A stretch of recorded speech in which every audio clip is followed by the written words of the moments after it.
Actually, when did librarians become social justice warriors, going behind parents' backs, turning libraries into burlesque shows for drag queens, and now, unbelievably, promoting books about sexually promiscuous 6-year-old children? I'm Dr. Duke, she's Katie, and this is the Dr. Duke Show.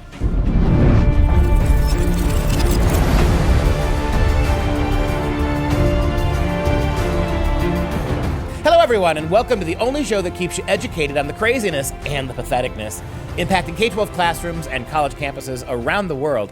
Today, we're talking about a 9-year-old boy in the news making headlines after his debut in a pride parade. Plus, New York's First Lady has decided that the best way to honor the contributions of women is to erect statues of men dressed as women. Does she know drag queens are actually men? Are she aware of that? But we start with libraries here and abroad promoting a teen transgender book that actually describes a 6-year-old liking and soliciting oral sex. Some 60 libraries across Australia carry the book in their youth section, and the country's taxpayers are funding it whether they like it or not. Yeah, there's about 60 public libraries they're saying, and there could be many more. They just haven't found any more yet. But the book is from 2014. It's on transgenderism. It's called Beyond Magenta. Transgender Teen Speaks Out. And I want everyone to be aware before you say, well, okay, it's Australia, who cares? This is in all American libraries, too. I did my own little research, and just in the state of Wisconsin, they have many, many copies available that you can get no problem. And when I looked at my own local library, they have it right there in the teen section. It's currently available for anyone to go and take. And the thing is, people are going to make the argument, well, this is his story, or her story, I guess, her story to his story. I'm not quite sure. But they should be allowed to speak out. Okay, but then when they look at the content, actually, of what's in it, we're talking about 6-year-olds. Yeah, we're not talking about 6th graders. We're talking about 6-year-olds. It's really remarkable. The book features, again, the story of a boy who, from the age of 6 years old, says he enjoyed oral sex and sexual behavior.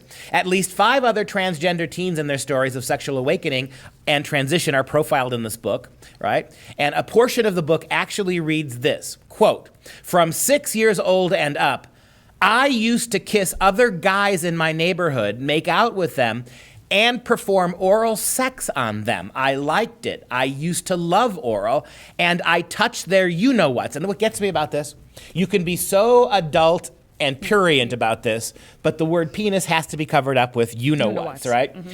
We were really young, but that's what we did. And the thing is, again, we can't stress enough that this is easily available at public libraries here in America and in Australia and probably around the world. And you wonder why the teens get influenced by what they're reading. Good for them to read, but when this is the only material that they're being given, this is what goes in their head. You wonder why we have this whole epidemic now of kids thinking they're trans or wanting to be trans. You already showed in Wisconsin public libraries, you can find this book anywhere. Be hard-pressed in some of these libraries to find the classics of Western culture, but you can find these books. And I would be very stunned if we walked into some of the public school libraries and the book wasn't there too. You know, if this is in the public libraries, public schools are all over this book. Well, and when it came out in 2014, it was being hailed by all these types of organizations, giving all sorts of awards. What awards? It got the 2014 Publishers Weekly Best Children's Book.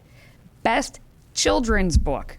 Let that one sink in for a moment. And then it got the 2014 Publishers Weekly Best Books of the Year. So they are touting this as being, Mom and Dad, if you can imagine, it's a horrible imagination, your 6-year-old, your first grader, going through the neighborhood, having play dates with other boys, and performing oral sex on them. And that being celebrated and championed as some kind of heraldic, heroic behavior. This is really remarkable when you stop and think about this. The sexualization that they said wasn't going to happen, right? We're not even dealing with preteens, not even dealing with middle schoolers. We're dealing with the behavior of children 1 year removed from kindergarten. And these are kids you don't let set their own bedtime. You don't let them decide what they will and will not eat. You don't let them decide 1,000 things about their daily life. But the fact that these kids are out there performing oral sex and bragging about it, this is something that the corrupt American public school culture, or Australian as well, feels they have to celebrate. Yeah, and we've been talking many weeks about the drag shows that are happening within our public library system. And then we get, stories about a 9-year-old who just made his debut at the LA Pride in June. And the Metro UK actually just did this big feature on this 9-year-old boy named Vincent Garcia, who appeared as Dunkashay Monroe. And he has full support of his mother, Elizabeth Leyva. So the story, the entire feature, if you read through it, it isn't about Vincent at all. Because all these drag kids that are happening, or these transgender things at this age, it's all about the parents. And so the 33-year-old mom in this feature says she hopes that she can set an example to other parents to be supportive of their children's identity. So that 1,000 decisions you were just talking about that you don't let the kids make, according to Elizabeth, for the kids. Yeah, Elizabeth exactly right. is supporting her children.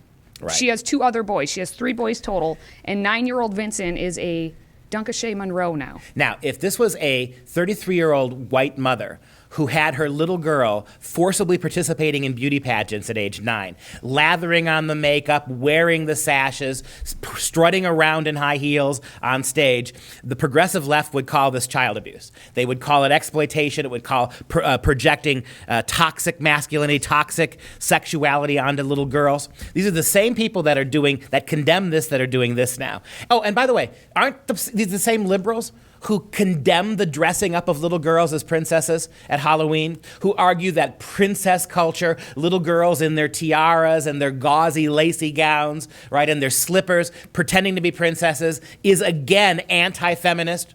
Yet when a 9-year-old boy does it, when a 9-year-old boy dresses up as a princess and cavorts across the stage to be ogled by other men, right, that now all of a sudden becomes not abuse, not exploitation. Somehow that's perfectly progressive and normal. Well, and that's mom saying that you should not be afraid to let your children show who they are. People dismiss children a lot and tell them they don't know what they want and are too young to understand, but they have their own minds, just like everyone else. The worst thing you can do is shut them down and be small-minded. That's what she would be saying. They have their own minds, and those are highly undeveloped minds that you won't trust behind the wheel of a car. You don't let them vote. You don't even let them pick their bedtime. You don't even let them decide what they're going to eat every day. But when it comes to something as serious as this, that little mind now can't be shut down, can't be manipulated, can't be overridden. And yet, when you listen to mom, seems to me that she's doing exactly that. Well, she says that at the end of the day, you should love and support your children 100%. Regardless of whether they want to be a doctor, a cop, or a drag queen. Now, the thing with this story, too, is that mom is claiming that Vincent started walking around in her stilettos at age 2 and putting on makeup. He was an only child, so he had his mom. She had stilettos. That's what children do. We know that's all the fine. time that kids play dress up. I guess I would Exactly. suggest, who allows their 2-year-old son or daughter access to the makeup table? I mean, That's dangerous. You think about the cost, the idea that this just he wandered into mom's bedroom one day, got access to her makeup, and a 2-year-old actually understands how to apply all that stuff, is utter and total BS. You have encouraged kids to do this. Kids engaged in their usual dressing up, their usual fantasy worlds that they have. You're abetting that fantasy world. You're pushing the fantasies a certain way, and then you're calling fantasies reality and helping the kid try to play out fantasy in real life. And what happened then is just 5 years later, this is the change. At age 7, he watched RuPaul's Drag Race and was hooked. And then he said he thought he may be gay. So he said to his mom, he said, "Mommy, I have something to tell you, but I don't know if you'll be upset." And she said, I reassured him that he could tell me anything, and I wanted to know he was comfortable talking to me. This is a 7-year-old. So how can you think that, he knows exactly what he wants? And again, according to her, you must support your children 100% of the time. And this would be like little 2-year-old wanting to be Spider-Man.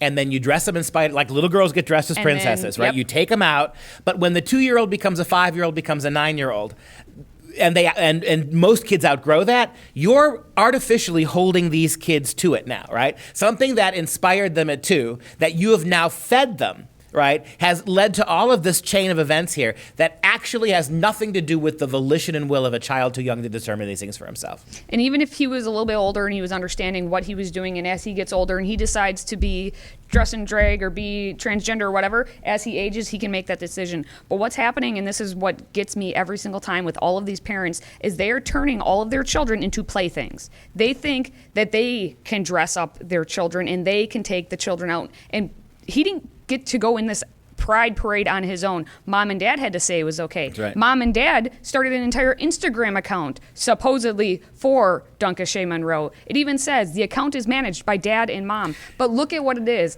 I'd rather boogie than try to fit in. RuPaul said that. If mom and dad are doing this, then it's not him doing this. Well, and what 2-year-old, 5-year-old, 7-year-old understands the 9-year-old, German word Dankeschön, Yeah, right? exactly. That you've taken the word Monroe, Dankeschön, too, yeah. right? Even Monroe, they don't know and who that this is. is completely mom's invention. This is not Absolutely. from the mind of a child. And my last thought on this for the day is I think an important one, that we are projecting the rights of adults onto children very young. We are treating little kids absolutely as if they are fully thinking adults with everything except responsibility.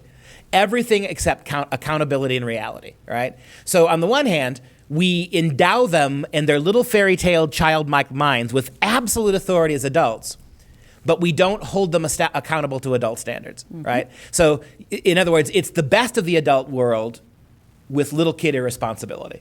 That's a dangerous precedent. And then you see them when they get to college, and that's exactly the same way.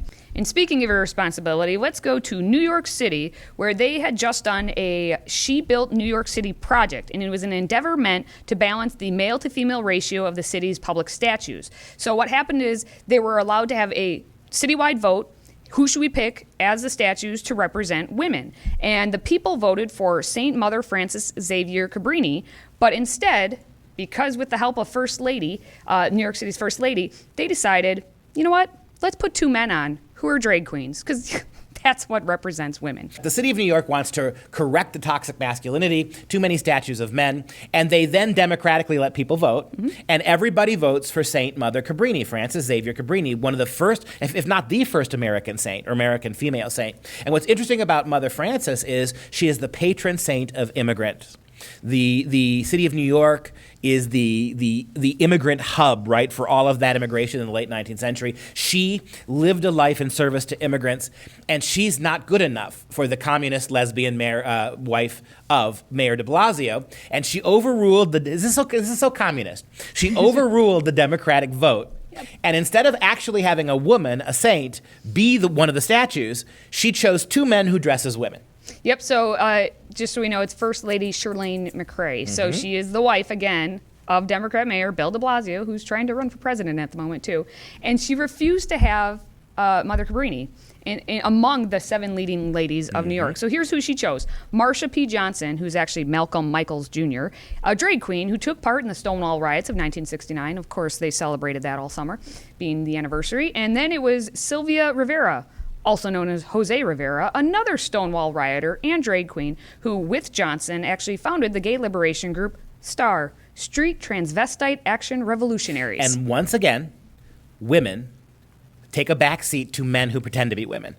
And this is a lesbian communist pushing this. Yes, and here's the thing. If you're thinking, well, Stonewall riots, those were important. Clearly, they did a lot. I mean, you mentioned a little bit about Mother Cabrini, but this is also the only, quote, only thing she did. She founded an order of nuns and 67 charitable organizations. All designed to help immigrants. Yep. She was born in northern Italy, and actually she became a nun, then moved to America to tend to the needs of Italian immigrants. How dare she? And then she became a citizen at the age of 59. She died in 1917 and was actually canonized in 1946, but we don't care about immigrants. So. One of the most remarkable aspects of this, again, as we saw in the previous story, right, that little girls who want to be princesses must be stopped. Little girls who want to be beauty queens are being co-opted by the patriarchy. Boys who want to do those things are heroes. And here you have it again. You look around the city of New York in your progressive way, and you see a lot of male statues. And how do you fix that? By having more women instead, having a contest to elect more women, and then when the state of New York votes, the city of Manhattan votes for an actual woman, she's replaced by 2 men who think they're women. Yeah. Welcome to progressivism. And that's going to wrap things up for today. As always, please share this episode and subscribe to the free audio podcast on iTunes, SoundCloud, and everywhere else. Just visit drdukeshow.com, click on any of the platforms on the top of the screen, and hit subscribe, all for free. And that does it for us today. Make sure you come back tomorrow at 6 p.m. Central Standard Time for a new episode of The Dr. Duke Show. Freedom Project, I'm Dr. Duke, she's Katie, and until next time, stay educated, my friends.